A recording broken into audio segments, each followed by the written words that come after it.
a day when these children were meant to be celebrating their last day of primary school. Instead, we're all mourning their loss.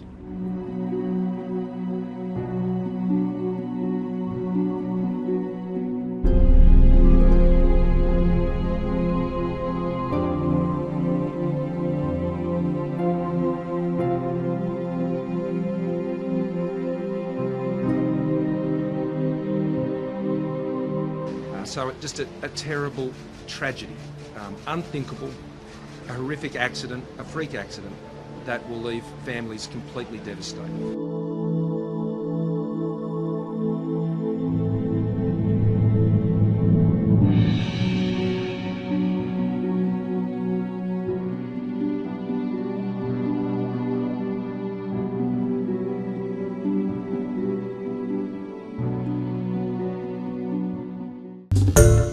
Hi everyone, George Stephanopoulos here. Thanks for checking out the ABC News YouTube channel. If you'd like to get more videos, show highlights, and watch live event coverage, click on the right over here to subscribe to our channel, and don't forget to download the ABC News app for breaking news alerts. Thanks for watching.